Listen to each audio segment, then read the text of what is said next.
everyone, thank you for coming. Thank you for coming. It is a cold night. This is just the third installment of the Aksarben Creative Partnership with Benson Theatre, bringing community conversations with notable Omaha people to B-Side. So thank you for joining us. A little background information about the B-Side. We are a nonprofit theater, and we are raising funds to restore the historic Benson Theatre, which is 2 doors down. So thank you for your support just by coming to these events and by purchasing from our bar. All of those things help to make the Benson Theatre restoration a reality. Also, if you feel so inclined to give, we do have some options on that back buffet table there of ways you can help support the theater. We have a dip jar, and all you have to do is dip your card in, and automatically $10 gets donated to the renovation. If you feel like giving a little more than that, there is a wooden box where you can do another sort of donation, however much you'd like. And then we also have some postcards for sale for $25. You get 5 postcards created by local artists with their vision of the theater in their own creative styles. So just wanted to let you know that these things are available. As always, tip your bartenders and enjoy the show. By the way, this mic is for questions from the audience.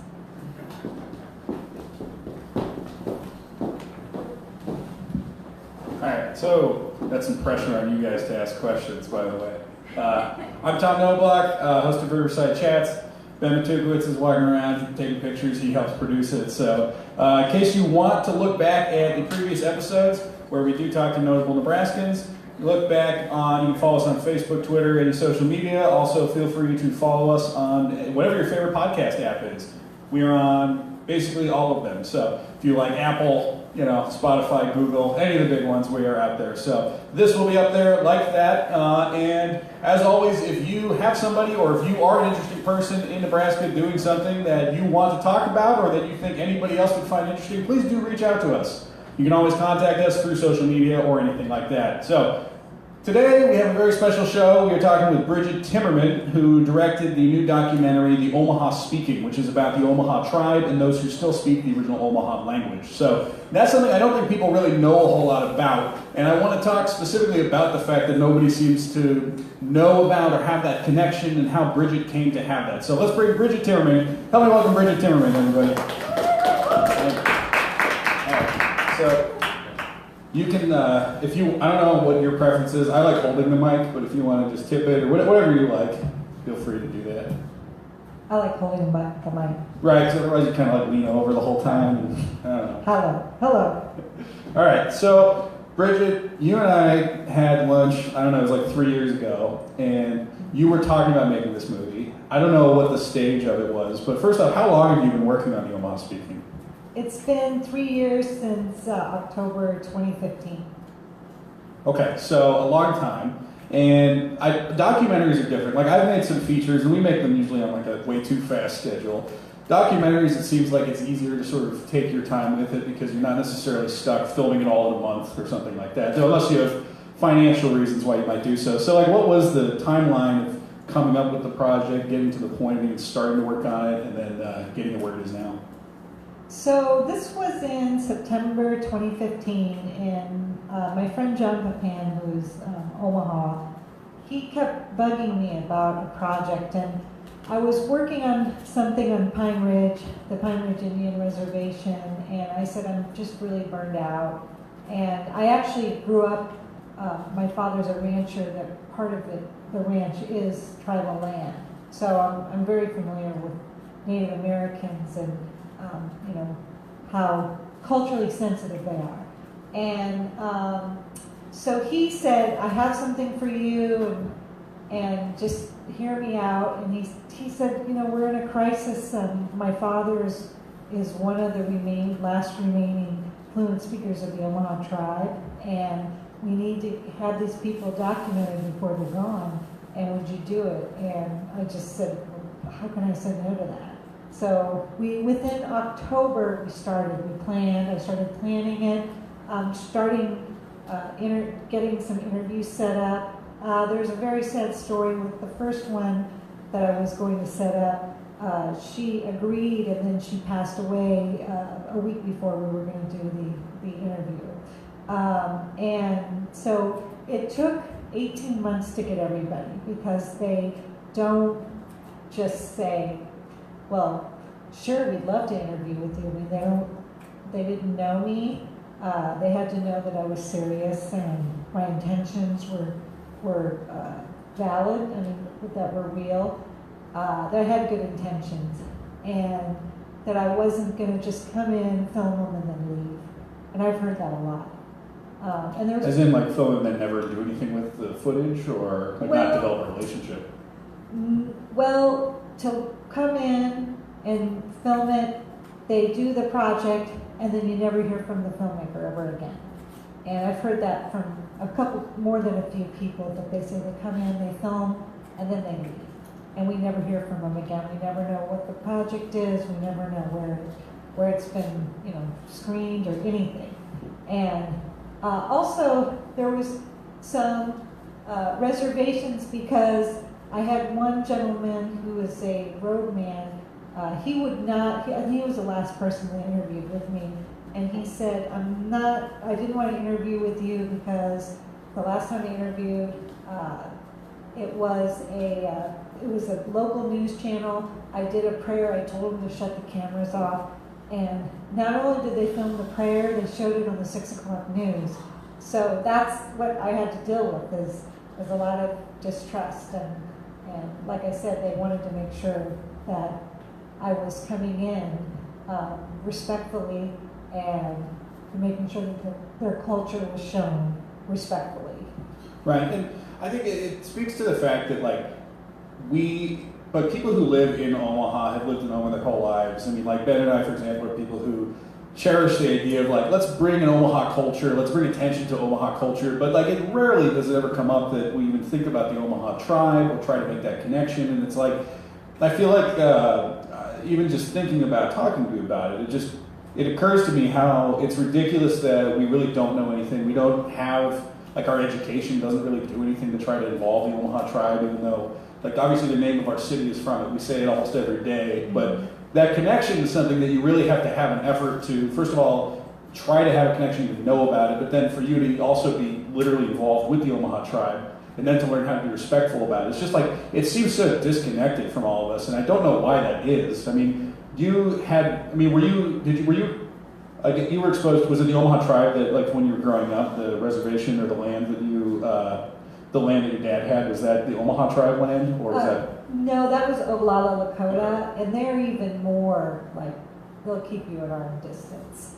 A lot of it is, for the first is that they felt that their land was taken away, they were forced on reservations, and then until 1978, a lot of kids were taken from their families and put into boarding schools, and their language was taken away that way, and their culture.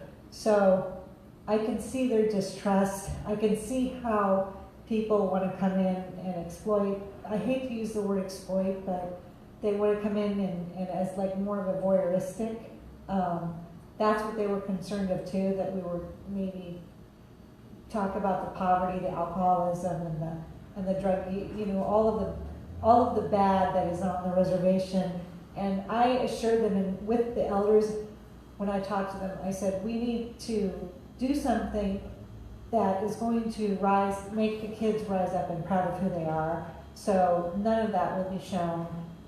It's all going to be about being proud of who they are. That's their culture and their language. Well, I think, especially whether you're just in Nebraska or Omaha, I mean, we need to have those kinds of examples of exposure to the Omaha Tribe in general, because, I mean, really, in my life, I don't know if there's really been anything. When it's Nebraska history, it's like, you learn a little bit about the foundation of the state, maybe read a Willa Cather book, but nothing really about indigenous history at all. And it seems like we need that, because, I mean, they've got distrust, but I mean, like, a lot of people just are completely oblivious to the fact that there's even Native Americans in Nebraska, and that's completely. So, I mean, you had the opportunity to at least start to become aware of Native culture, or just, maybe know some of those people when you were younger. And so you get to the point where it's like you probably knew how to approach the situation in a way that most people don't. Yes. Okay. Yes. So you also had some kind of, oh, we have someone trying to get in. Is the door locked? Ben, can you open the door? Yeah, I'll make sure. Okay. I don't want anyone who wants to be here not to be able to get in. Okay. Welcome. Okay. So, I mean, you kind of knew maybe how to approach it, but you also seemed like you must have some kind of documentary filmmaking or filmmaking experience for them to ask you to be the one to document the Omaha Tribe, right? So maybe we take a step back. How did you get to the point where you wanted to be involved in film in general? I was living in Chicago. I was in Chicago from 99 to 2012, and I was in marketing and advertising for years, and I always wanted to get into something creative. But it obviously never paid the bills. It very rarely does. But what an awesome coincidence that the Chicago Filmmakers Co-op is like 10 blocks from my condo in Chicago, in Andersonville. And I had no idea it existed because it was no advertising or anything, and I knew exactly where the building was, where I'd go work out, and I'd stumbled across it. So I started taking classes there. A lot of people were professionals that wanted to get into a creative field. So I was so fortunate to have my first documentary class was Bill Siegel was my instructor, who was up for an Academy Award for The Weather Underground, and he won an Emmy for The Trials of Muhammad Ali. And they really, really go deep into your subjects. And then I started going into documentary labs, and you even go deeper. And those labs are incredibly intensive. So that was a great training ground for this particular documentary, because you learn, B-roll and all of that is important, but it's really what to kind of draw out the little things that are really important that may not seem so important in a film, and it's more of a character that you have to start developing characters. It's almost like a screenplay. You do have to look at your footage and develop a character and how you're going to build the story. So I was fortunate to have a lot of. I had almost all of the Native American speakers in my film, which I was so lucky. And unfortunately, 5 have passed since I started. Well, so you get to the point where you want to make documentaries, and so how do you, you say it's like a screenplay. I mean, definitely it is, because it probably seems counterintuitive, but for me, I sit down, I've got a blank page, I can kind of do anything with it. I feel like there are limited narrative choices in general. With a documentary, though, it seems like you have so many different sorts of options, because you're not forced to. The narrative options and the structure that's sort of expected by the audience it can vary drastically with a documentary in the way that like a normal narrative feature, really, they're kind of expecting the same sort of 3 acts. Documentary, how do you even figure out how to tell a story with a documentary and make it structured in a way that makes any sense? Well, first was getting the interviews. I mean, that was number one. I actually had a phenomenal editor, Scott Conrad, who won the Academy Award for Rocky. And he took my project on, which I was totally blown away that he would take this project. He taught me a lot about pulling out what's the most important, that is going to be more poignant for an audience. But it's really, you don't really build a story until you get to the editing. And that's where you're looking at the footage over and over again. And as you're building a story, you have to go with the history, and you have to start with certain subject matter, and then it builds to where it is today. So we went from why it's important, and they are losing, they're gaining it back, but it is in somewhat of a crisis because these fluent speakers are disappearing. And then we get into why did that happen? And because they were forced into boarding schools, and their language was not spoken, and their culture was not allowed in boarding schools. And then we get to, well, what is the community doing to save this? So we have some phenomenal educators, really, really people I admire, that are on the Omaha reservation, from Head Start to the Omaha Nation School. and from Nebraska Indian Community College. And then, at the end, it's like, where is it headed and what's the message? Because you want to leave them like, what can we do to preserve this and keep this going?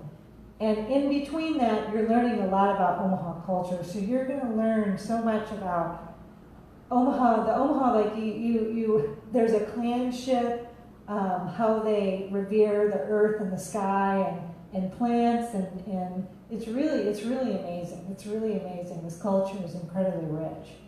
I'm definitely going to ask you more specific questions about that. But before we move on to that, how do you go from having this idea to do this documentary to getting the editor of Rocky involved? Well, first thing is getting, like I said, developing that relationship and not pushing. Constantly showing up, and then I became very close with the Mitchell family, and then a lot of it was because of Octa King and the Mitchell sisters that got me into these interviews. But they had to trust me first, and if they trusted me, and then they started to trust. So then I held on to my footage for a little while, and I was really stressed out because I was talking to a friend of mine who's a filmmaker from Telluride who has had films in Sundance and he's very talented. And I said, I cannot find the right editor. I need maturity. I need storytelling. And I'll sit on this footage forever until I find the right person. And he said, well, the editor I used was great. And he did his film called American Outrage. It's about two Shoshone women that are fighting with the Bureau of Land Management, and it's a very interesting story.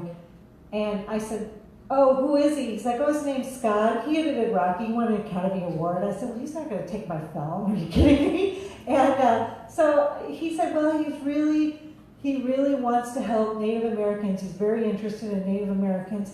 And he can pick any project he wants now. He's that far in his career that he might pick your project. So I called him. And he said, oh, I remember George telling me about you. And so this was going on for like a week. You just got his number? You just like called? He gave me his number. He's like, tell him I'm going to call. I'm like, okay. George remembered his number. He's like, here, write this, because George is in like his 70s. Like, write this down. And Scott's in his 70s. And so I just called him. I'm like, who calls him anymore? Nobody. They email. So anyway, this was, I don't know, probably like a week. We just went back and forth, and I sent him footage, and he kept asking questions. And it's almost like you were interviewing to get him. I was interviewing that he'd take my project. And he said, yeah, I think it's a great project. Let's do it. I'm like, he wasn't too stuck, doing the Creed movies now? No. Okay. Well, so between all that, so you'd finished filming everything by the time you got him involved? Most of it, but then he's where a great editor comes in. They're going to tell you what you need, and you listen. If they're really good, you listen to them. And, there's some things I fought for, but I know I'm going to put my ego aside. But there's culturally, me and the ladies knew that we had to take a lot out or add a lot in, but story structure wise, he was brilliant at that. And he said, I need this type of footage, I need this, so I had to go back and reshoot stuff, which I was fine with. I was totally fine with. And luckily, you were in a position where you could go back and get more footage. Yes. And it worked out great. I mean, I'm gonna see him in Oklahoma City in a couple months, or 6 weeks, for the Western Heritage Awards. And he's married to John Wayne's daughter, too. Oh, wow. Which is pretty cool. So John Wayne's from Iowa, right? Yeah. Okay, well, that's a local connection, too. Yeah, that's why they said, my friend George thought we would get along. Because he said, well, he goes to, what is the town? It's a little town in Iowa. Yeah, it's pretty close to Des Moines, isn't it? I mean, yeah. It's on the way. It's only like a couple hours from here. I've driven kids to debate tournaments before, and then we're driving. What is it? Winterset. Winterset? Okay. Where Bridges of Madison County was filmed. Yes, that's right. And so I know, I'm driving in this van of kids, and I see the sign, and I say, "Oh, look, John Wayne's birthplace," and they're just like, "Who's John Wayne?" It's the disconnect is growing or getting old. That's a crime. Anyway, so back to what we were saying. So you get basically you understand the gravity of the project, and so you're setting out to actually start to do the interviews, to get footage. Were you thinking structure in general, other than just, okay, if I have interviews with all the people, I can probably get the gist of the information that I need, but maybe not worried so much about what it's going to look like as a finished product? Or what's your mindset as you're assembling footage? The mindset was, well, the trick is not to ask too many questions, not to be really invasive. So I went through with the elders. I said, what do you think about these questions? And I'm going to ask these same type of questions on every interview. So when we go into the editing, we can build a story from it. And then it came with the educators. That was the same thing. We formed some questions for educators. Then there was something missing. We're like, how are we going to tie that culture together that the elders couldn't really explain? They know it, but they really never explained it in the interview. So I was very lucky to get a man by the name of Tim Brand, who's a drum keeper at the Omaha Tribe, that tied that in. And then this Taylor Keene, who is one of the elders' mothers, who's a professor at Creighton, he tied that in as well. So you need these missing parts that are going to tie a story together. Like screenwriting, you can write something in. With a documentary, you have to find that missing piece, and that's what happened. Is like at the very end, I said, well, we need to find somebody to tie this story together and to tie the culture because that's the most important part. And what ends up is you're talking to somebody outside of the council building or the tribal building, and I'm talking to Tim Grant for, I don't know, like 45 minutes asking him, well, a lot of questions about the culture and how would I tie this in the film. And then I said, do you mind if I interview you? And he said, well, I'm not really a good interviewer. He's a fantastic interviewer. And so he really, and Taylor Keene the same way, they really helped tie the film together. That bridge from the elders to educators to the culture. Had you had a lot of experience doing interviews at that point? Not really, no. So you're kind of going in like, well, I'll figure it out. No, well, actually, no, I'm sorry, I did. I actually interviewed refugees for Iraqi refugees, and then I also did a lot of interviews on Pine Ridge. Okay. But I felt like this was a different area because this is going really into the culture and these elders and a lot of people that, they're not going to meet with you right away. So also, when it comes to like a narrative, you want to film like their lifestyle. You want to film to give a film space and room for it to breathe. You want to go into their day to day. Well, they were letting me film day to day with them. It was all just talking head interviews. So we had to go into the files of Nebraska Historical Society and footage, some archival footage. So that's what tied it. So it's like you only have certain parameters that they're willing to do. And if I would have stepped out of that instinctively, I know they would have shut down. And they don't say no, they just shut you off, like politely. Do right. this. Yeah, so so had you had exposure with the Omaha Tribe before you started working on the project, or were you figuring out as you went? I figured out as I went. Okay. I knew John Papan, and I said, I can't believe I know very little about the Omaha Tribe. I know a few people from the tribe, but I said, that's sad. That's just sad. People need to know about the Omaha Tribe. And I've never even been up, and I've been to Pine Ridge and Rosebud and several other reservations. I said, I can't believe it's only 70 miles north, and I've never been there. So, yeah, I think most people don't even know where to go. It's on 75 north past Blair and by Decatur, right 10 miles north of Decatur. And so, so you start, I'm sure just you call, or how do you even find the people to talk to for it? I mean, did the person know did you have the contacts figured out ahead of time? It started off with John Pan, and then he introduced me to the Mitchell sisters. I was at Haluska, which is the Omaha dance, and I met some Omaha there, and I told them about this project, what I'd like to do. And the sisters, the three Mitchell sisters that are on the poster, they were all for it because they're very well educated. And they were like, people need to know about our culture, and they need to know how important it is to preserve it. They were all for it, but it was getting into the other interviews, even though that they were very comfortable vouching for me, there still was that distrust. So you had to. I went to a lot of events, and I really enjoy it. I mean, a lot of events, a lot of powwows, I went to a lot of funerals too, because people that I've met through the process have passed away. So now they all know me. It's they all know who I am. Right. Well, so you go to be a part of the culture a little bit, be sort of accepted by the community. And so you're starting to sort of make connections, and then just you're continuing to film as much as they'll sort of let you, and then hopefully the boundaries sort of, you can have, maybe a little bit more leeway with some things as things go on. And so to be a part of that and to film that and then to make those connections, I'm curious, like, how much is sort of like, what do you have to do to gain the trust and not feel like you're either sort of like appropriating things or feel like you're, I mean, I know you, obviously you weren't trying to exploit it and you made those connections, but like if someone is really distrustful to you, what are your strategies to try to, just assure them, here's what I'm actually trying to do? I've had that. Yeah, I've had it. You can't, I've learned you cannot change people's minds. You cannot tell them, but you can show them. So there were, interesting enough, there were a few people that were pretty distrustful of me. I didn't take it personally. I did do a private showing for the tribe, and I was kind of nervous when I saw a couple of them in the crowd, and I'm like, well, I hope they like the film. And they came up and they're like, really, one of them, I was shocked. She came up, she said, I'm really sorry if I was rude to you.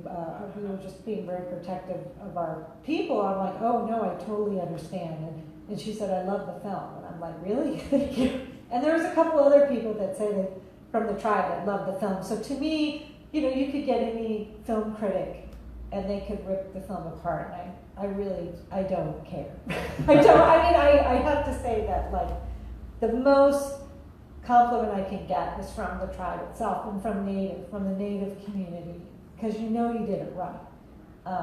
That's as high as I'll go for something. Right. And if the general public likes it, and film festivals like it, that's even better. But it's for their education. It's for educating. Right. And so, so how many people were speaking the Omaha language when you were starting to work on it? They thought it was probably about 12 to 15. There's no census on it. There's some people that they think are speaking Omaha, but they don't want to come forward. There were 5 that passed, so now we have about 9. 9. Okay. It's not being taught to other people, or it wasn't being taught at that point? It is being taught, but what happened is that they were the last generation that spoke it in the home. For few generations, they were put into boarding schools. This was the last one where their mothers and fathers were still speaking it in the home. As conversations, they'd come home and they'd speak Omaha. So, I mean, that sort of, when the culture was sort of being destroyed with taking kids out of the home, that was so widespread that it really came down to just 15 or so families were left that still spoke it and were still moving it from generation to generation. Mm-hmm. I mean, I feel like that's one of those things that in the narrative that you're taught sort of about native populations, you're maybe taught a little bit about that happening, but you don't really get the sense that the damage is that severe, or that like a whole language would just go away. If the tribe still exists, I think people just assume like, well, surely it's it'll fix itself. It's sustaining on its own. So I mean, that is something that I'm sure that's not even unique just to the Omaha tribe, right? There's probably plenty of languages where it's a similar story. North America, South America, Canada, Australia. It really made me angry to see what the government did is taking what they thought they were civilizing these people. It really, like, the impact it had, and when you see a lot of the problems on the reservation, it does stem from taking who they are away from them and putting them in like they almost call it like POW camps. I mean, that's how it was organized when they started the reservations. So if you can imagine having that taken away, taking their pride away and their culture and who they are, building that back is, that's still a road. They're very aware of their culture on the Omaha reservation, but there's still that, I guess you'd call it historical trauma that part of their life has been taken away, which is why they're not trustful of outsiders. Yeah, I mean, and that makes complete sense. And so, I mean, like, to try to move past that trauma in general seems like such a huge hurdle to overcome, especially when people now, I mean, there's not really much going to try to, like, there's not aid to try to help the people who are, generationally affected by this trauma, right? I mean, there's not really much energy being put other than whatever they do on their own. Is that right? Mm-hmm. So, I mean, what's the effort like in the tribe then to try to, reclaim that pride and to try to move forward really and to create a lasting culture? Well, fortunately, there's a light at the end of the tunnel because the Head Start program has a 94. One of the women in my film is in Omaha EA is a 94-year-old great-great-grandmother who teaches the language 5 days a week. And she teaches it to Head Start and college students. And then there is a lady by the name of Vida Stabler who heads the cultural education center at the Omaha Nation Public School, and that's K through 12. And then there's the Nebraska Indian Community College. So you have three components that are really doing a fabulous job on keeping this culture and the language alive. But they're also teaching non-fluent speakers, so they do have a lot of work. And I know when I spoke with the head of education at the cultural education at NICC, their goal is to create fluent speakers. And I really think if the students are willing, that could definitely happen. And that's why this film is important, because this film will last, this is going to last generations, and that's what it's there for. Right. Well, I think it's great. We talked about it last week with the people from Big Money as well, because you had Brett Newbert, who started out making documentaries and then found himself moved toward, like, a documentary might not be enough to actually do the change he wants to see, and so that brought him into, actually just running an urban farm. And so I think it's interesting, certainly as someone who's made movies, to be in the position where you want your movies to be important, you want them to do something, and especially if you can find a way to make a movie that has a real cultural impact beyond just entertainment value. Like, no, there's anything wrong with entertainment, but you'd like to also make an impact. And I think that this movie seems like one of the ones where it's maybe doing as much as it can just to get the word out to people and to actually hopefully inspire people to change things or to be aware that there is a problem with any of this, because I think, like I said, I think we get so little exposure to the problems of Native American people outside stereotypes that I wouldn't have known this was even an issue other than when I talked to you about it. And so I think the film obviously can reach a way bigger audience than even just who you can talk to. So that's very exciting. And so, okay, so you're making the movie at this point. Is there a spoken component to the language? Say again? Is there a written component as well as a spoken component? Yes, okay. There's a written component. And they're working with the Language Conservancy, but most of it is done through the tribe. And very difficult language, very difficult. There is the woman who passed away, her name is Allison Sosi, and we had to honor her in the film. And we had to wait a year for the children to talk about her because that's how they do it. They don't talk about their mother or their relatives a year after her passing. So I had to wait a year. And then I approached Andre Sansosi, and he talked about his mother who worked, like 5 years on the verbs of the Omaha. They worked with the linguist in Hawaii, and they finally published it last year. Do you speak Inuit? Wiblaha. What does that mean? Thank you. Why am I just can't believe I'm drawing a blank. It's what, I just turned 50, so I'm like, oh my gosh, I can't believe. I'm sorry, I don't mean, but we can come back to it if something comes to you. I know, it will come to me. I have a question in terms of even just, I think you'd said it, but my one time, I think when I was in college, they had somebody from the Omaha Tribe come talk to one of my classes, and I believe she said that Omaha is not the way that they even pronounce that word. Is that correct? Umaho. Umaho? Umaho. And the Okay. film is pronounced Umaho EA, and Umaho is the original word for Omaha. And so we just messed that up when, somebody said it one way and then... From what I understand, there's only a few books on the Omaha. There's only 2 books. So you kind of have to go with what was handed down verbally. Apparently, from what I understand, it was from the French trappers wanted to call it Omaha. They called them Omaha instead of Umaho because it's a nasal. They use the nasal part of the pronunciation. So they just said it probably was easier. But it's really Umaho, and the film's going to be at the Omaha Film Festival. And I want to say, don't you mean Umaho Film Festival? That's what I was going to ask. At a certain point, once you learn how it's supposed to be said, It's hard to ever say Omaha I think again. I'm going to use that line when Mark Longbrick's awesome. He runs one of the founders of the Omaha Film Festival. Phenomenal film festival. Highly, highly recommend it. But I'll probably, don't tell them it's a joke. I'll be like, you mispronounced the festival. I'm sure that'll be a hit with the audience there. Yeah. It's the right crowd for that joke. Yeah. Okay, so then you get to the point where you've been filming, and I mean, what insights beyond what we've already shared did you just have about either the Omaha culture or the language just from going through the process of filming this movie? What I think what really, really resonated, which I hope it resonates with the film, is that these people have an incredible, incredible culture. Something that they should be so proud of who they are, and their traditions and how they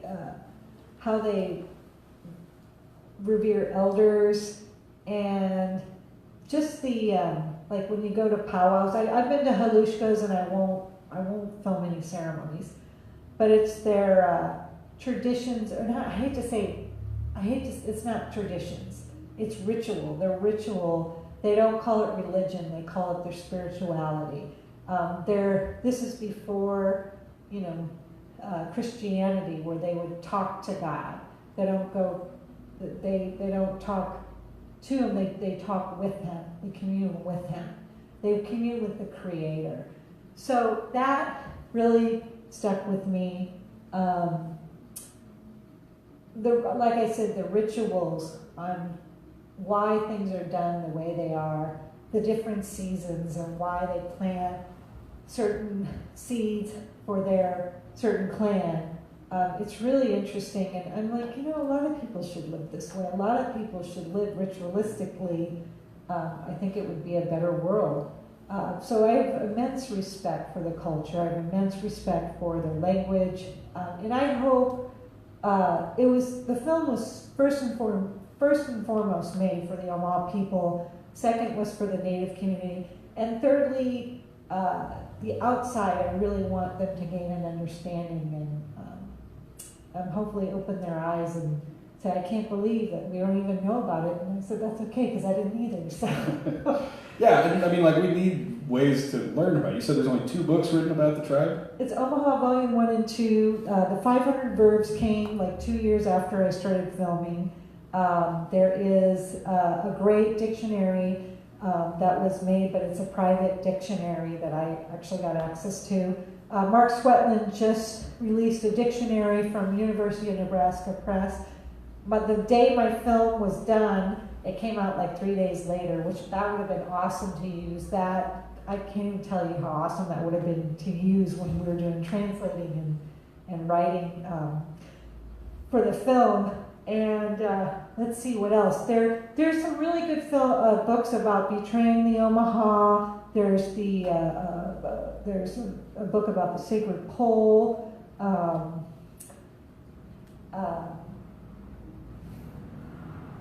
And then there's a few other books, but very, very few books on the Omaha. Very few. I think that's just bizarre. I mean, to live in such a big city in Nebraska and to not have, not only to not have been taught some of this stuff, but just not even have access to much of this information because there's just not a whole lot of, I don't know, you think there'd probably be a market for it if it was out there. but there's just not a lot of information out there. Either. Yeah. Okay. Yeah. That's just bizarre. I mean, I feel like every year there's just so many things where it just blows my mind how ignorant I am about something. And like, you know, thinking about the Omaha Tribe, it's like it's so stupid to me that I have no connection to that I've never really tried to learn about it. And, you know, I feel like this movie can help at least have other people feel how stupid they are about that and try to educate themselves. No, you know? I want you to be enlightened. I Yeah, that's a want better people way. to feel stupid. That's the right way to say I it. want to say I had no idea you were engaged. I mean, that's what it's there for. Right. Don't feel stupid. It's okay.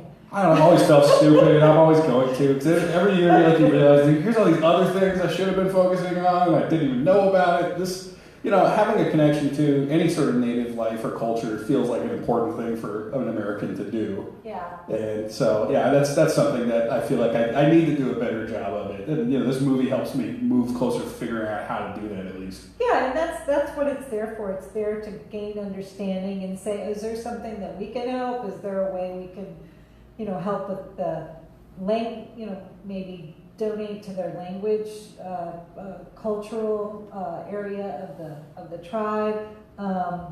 It's going to be at the Omaha Film Festival, and I did a very special showing, which you're not supposed to do, but I asked the film festival if I said the film is going to be shown on sovereign land, which they don't consider Nebraska. You cannot premiere a film in Nebraska. It has to premiere at the Omaha Film Festival. Well, they were okay with it because it was a private showing and it was for the tribe, and pretty much 90% of the people in the film, their relatives were in that. So it was great. It went over very well.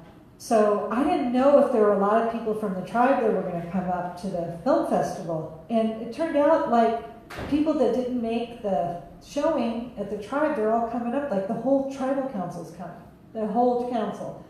I'm like, took me 6 weeks to get a appointment with them. And so I said, really, you're all coming? That's so incredible, thank you. And I'm getting some other people, like 30 people of the tribe, and I was told that they're going to dress traditional. So it's going to be really, really amazing. So the Omaha will be able, people from Omaha will be able to interact with the Omaha people coming up here.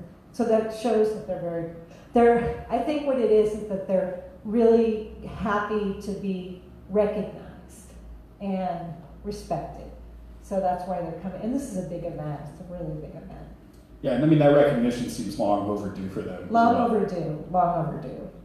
So, okay, just to get back to the making of it, because I'm curious. So I've thought about documentaries before. I've never put one together, but I'm just curious. So you assemble footage. You probably had hours and hours and hours of footage, right? Mm-hmm. And you said the final cut is 67 minutes? 67 minutes. Okay, so that seems like it must have a pretty fast pace then, right? It does. I wanted, my idea was let's do it more, because I love documentaries that you can sit and breathe and see, check out the scenery and the way people live, and you can, you can have a scene about them for like 30 seconds to a minute. My editor says, you have 12 people. This is all, we have to get this in a pace. So it's done very PBS style. But I'm very happy with it, because I think if I wanted my way, it would have lagged on forever, and maybe it wouldn't have been structured that well. That's why you need an Academy Award-winning editor to tell you what to do. You need the editor of Rocky. Yeah, you need the editor. He knows what he's doing. He knows what he's doing. So I listened to him. Yeah, Did you dabble with edits, like a cut that you just put together by yourself before you got him? No, I wouldn't even. No, God no. I feel like I wish I should have, but then I'm like, then he would have done it, and I would have.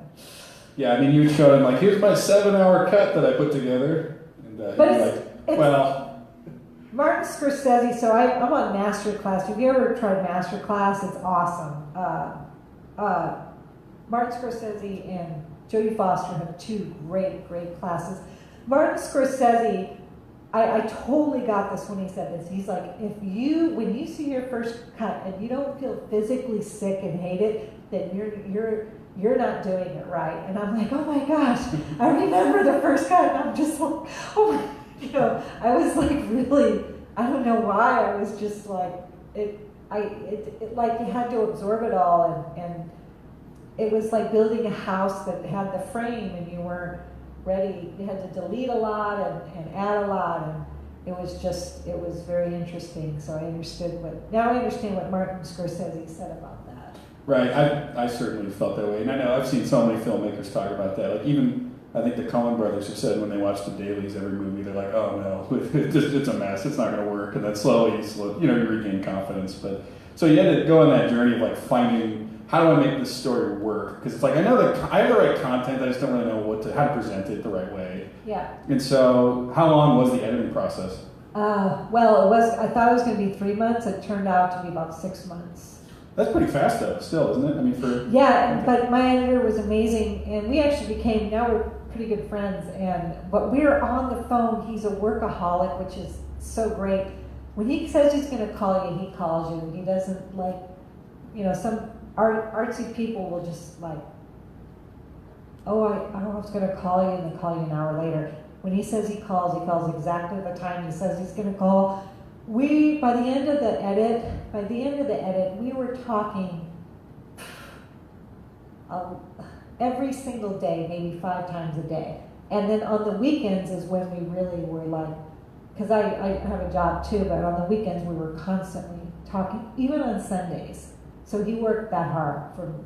He really put his heart and soul into that film. He had to get it done before Creed 2 finished filming. Yeah, he was working. And then the funny thing is, he's like, well, the weirdest thing is that the reason why I got Scott is because some Anthony Hopkins movie fell through and he had time, so he had this window, and the minute we got the last cut, we're all done, he gets this deal for a 3-picture kind of Universal Soldier type military, one of those movies that make a lot of money, and they're military movies, 3-part. Well, it was like it couldn't have. It's like the stars were aligned. One movie fell through. I got in right at the exact same time. We finished, and then this other movie came in that probably paid a lot better than I did. And so you said you had some grants that were helping you pay for it along the way? Yeah. Okay, so what was the process of getting that kind of funding? Because I think a lot of people don't even know how to look for a grant, for example, if they're trying to do a project like this. Well, I think the key is asking around family and friends, and because there are a lot of grants online, there's a grant book at the library, I know in Chicago, a lot of it is word of mouth, because the word of mouth ones that people don't know about, you're not competing with, 10,000 people. I mean, there are art grants, like Nebraska art grants, you're probably competing with at least maybe 500 people. Even the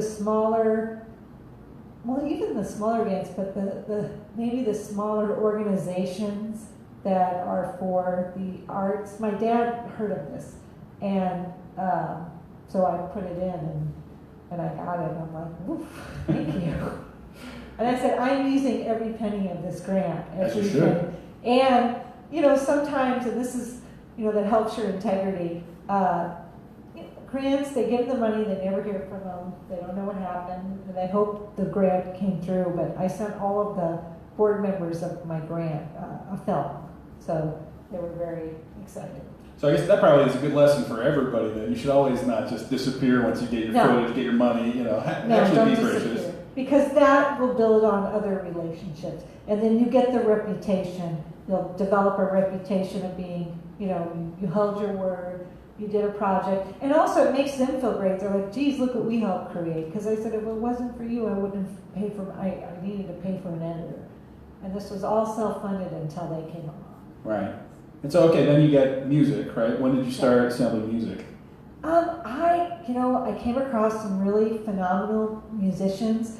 Unfortunately, because of the cultural project, it just didn't fit. And so I ended up getting the drum keeper of the Omaha Tribe. He licensed some music for me, which was great. And then I ended up getting Native American flute music. I contracted him out, and we had music from him. But there was also a missing component, because really a composer, I could not afford a composer. So I went into stock music, and then I found a composer that I really liked. So I talked to him and I said, here's what I'm trying to do. Can you pick out like 20 songs? This is the feel that I like of your song. Can you send me some cuts or some samples? And so I probably picked out 5 or 6 of those songs, and it worked out really well. My editor is not used to that. He's used to, he worked with John Barry, he won an Academy Award, and so he wasn't used to this. So I said, well, I'm really sorry, but I said I didn't have a budget. I thought I had a budget, but I said I have to do this right. I thought I had a budget for one composer, but it needs to be Native American.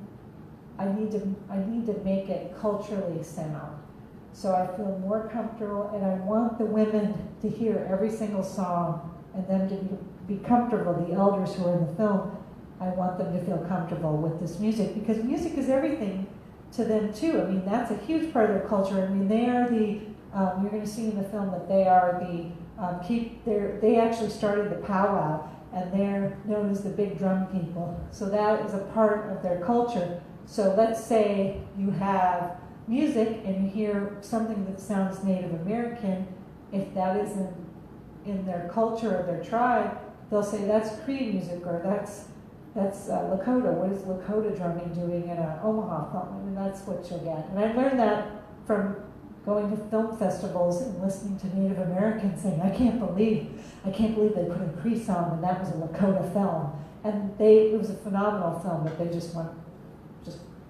So I understand how important it is. So I had to be really, really thoughtful in that area. Right. I mean, culturally sound seems like that is the right word for the entire project, and your philosophy thread it all.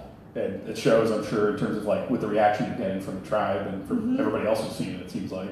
So, okay, before I open for you three, you're going to have to ask questions. It's required now. I'm just kidding. It doesn't matter. So before I open it up to audience questions, I'm curious, so what's the future for the film at this point? I was ecstatic. We were ecstatic that it got into the Omaha Film Festival. It also got into the American Indian Film Festival in San Francisco and the Red Nation International Film Festival, and it won Best Documentary, which I was like shocked. That means that the Native community supports this film. And it just won a Western Heritage Award at the National Cowboy and Western Heritage Museum. And that's going to be in April. And I'm talking about distribution, but it's finding the right distributor. I'm pretty sure it's probably going to go to VOD, video on demand. I probably will, if I don't find the right distributor platform, I probably will just go with Amazon, because that's the easiest way. So many people can access that. Right. And so Omaha Film Festival, and then potentially film streams in the future here? No, film streams, I forgot. Oh, gosh. All right, so film streams, we're talking about getting it in at film streams in August as a community engagement event. And also I'm talking to UNO, which has a massive seating, and I really want to accommodate people, because unfortunately and fortunately, the online sales are almost all sold out. I put a push on Facebook. I had 1.3, 1,300 people are interested in seeing the event. There's only 270 seats. So now and people who say they're interested, usually it's more than that. So now I have to find a bigger venue, which I was really fortunate that I'm talking to UNO about it. Okay, so there's hope for everybody. Yes. Seeing theaters or seeing I some can't sort put of... it on demand just yet. Right. Not just yet, so. Okay, let's open it up for questions. Looks like Ben has a question. Sure do. Okay, so as a filmmaker, you have a unique opportunity to tell somebody else's story. In this case, a group of people who maybe don't have that opportunity themselves. What kinds of things, in addition to just watching your film, what kinds of things can people do here in Omaha specifically to maybe learn more, or just, like Tom was saying, kind of open our eyes to this culture? Omaha? Mm-hmm. What I would do first is I would attend a powwow. There's plenty of powwows that are going on. There's the UNO powwow that's coming up in April. There is the Metro powwow in September. And I highly recommend people traveling up to Macy, which is only 70 miles north, and attending the Omaha powwow, which you'll never really get the full culture until you're on their land, and they're the oldest powwow grounds in the country. So I really, really recommend that and support that. Further than that, they have hand games. I mean, if you're lucky enough to get invited to a halushka, which is their traditional dance, I would attend that. I always say too, if you're ever going on a reservation, always bring a long skirt for women and a shirt that covers your shoulders and part of your arms, just out of respect, to be modest. But that's where I would start. There's not a lot here, and there's some great events at UNO. There's one coming up at UNO. And I'm drawing a blank, but there's they have Native series as well. Also, I really recommend the UNO Native American Film Festival, which is fantastic, through Vision Maker Media. What time of year does that happen? That happens in the fall, and I hope they have it again this year. And one of the best distributors and filmmakers of Native cinema is located in Nebraska, in Lincoln, called Vision Maker Media. All right, so we get another question here. Two of you come up with yours in the meantime, work on it. So obviously you have to go into this community and this project being pretty culturally aware, just like of what you're walking into. But was there anything that surprised you when you started making the film about their culture, or about who you were interviewing and stuff like that? Because there are differences with the Omaha culture and the Lakota culture. There's things that I forget. With Lakota, you bring tobacco. With Omaha, you always bring a gift. And, this is the good one that, with our culture, you give them a gift after you do something. Like, here, thank you so much. Well, one of them pointed out, they're like, well, that's a little rude that you give it after. You should be giving it before. I'm like, oh, sorry. And I think just knowing, like, for example, their clanship, not really being aware of that.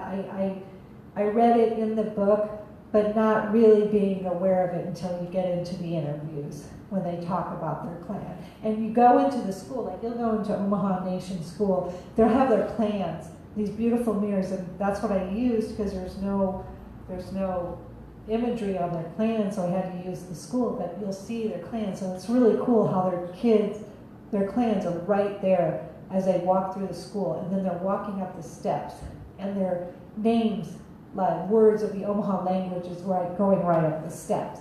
So, for them to do that is it's a great foundation for these kids to be reminded every day. And I'm trying to think of. How do you know what kind of gift or tobacco to bring? For tobacco, it's just that's for the Lakota culture. I just kind of think of, if I was what's good, it's practical. Like for the men, I always brought gloves and hats, and they love that. And blankets, I brought blankets. For the women, I buy like real fun feminine things like perfume or body lotion, and they love that. But, who doesn't? What girls don't like that?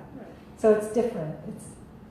So I stayed away from the cultural gifts. I just brought some really, one lady I bought a coat for, and it was so cute, and she passed away not too long ago, and she was so happy. It's like, because she had a cute coat. She's like, I haven't had a pretty coat in, 15 years.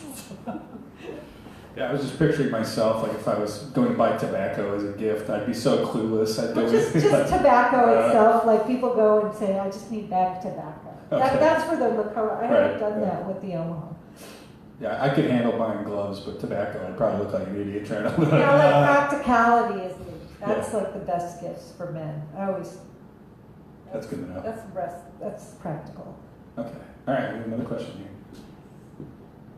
Okay, so this is already a little bit covered in the last question, but I just wanted to know any similarities or differences you found between the Omaha culture and any other native cultures you've experienced, or like the languages and things like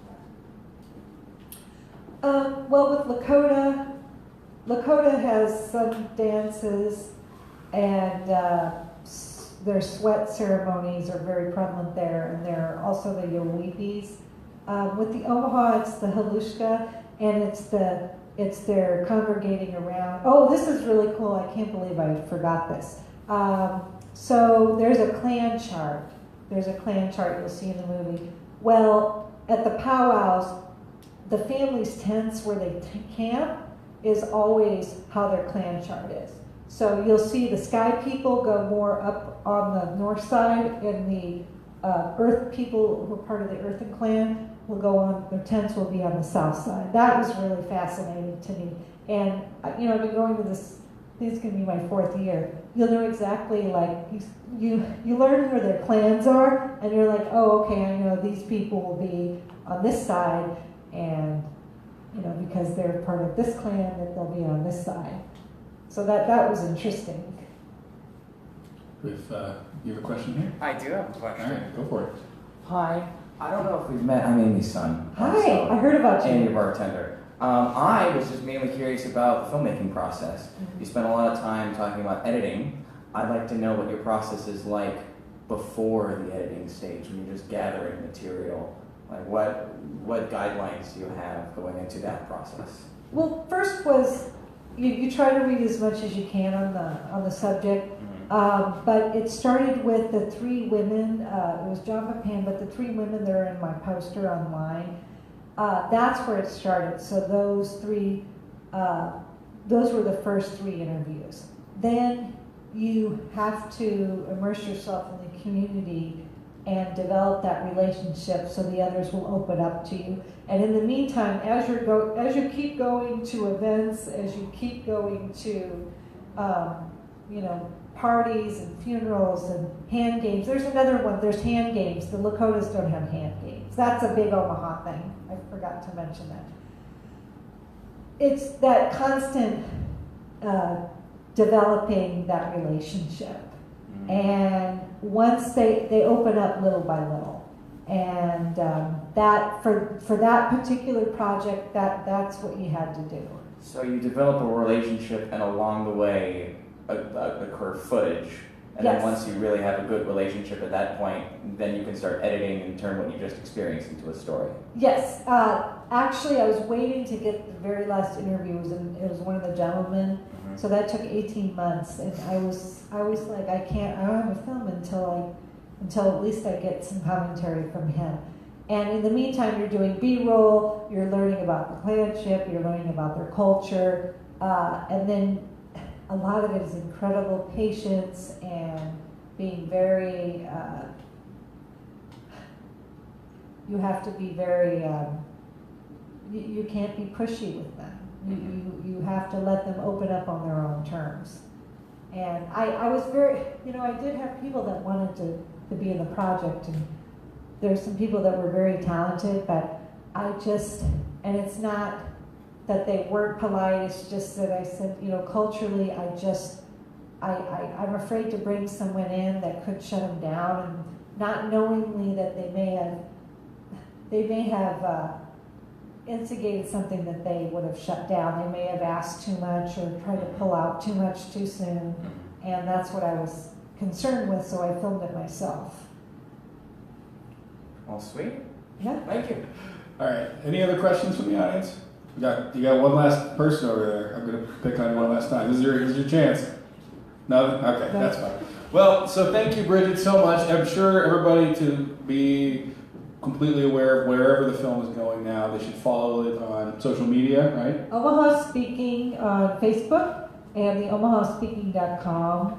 I want to go on Instagram, but everyone seems to follow Facebook because I'm always posting articles about language and preservation of language. So that seems to be a big following on Facebook. Okay. Well, definitely check that out. Thank you so much for being on the show today. Thank you. This was great. Thank you.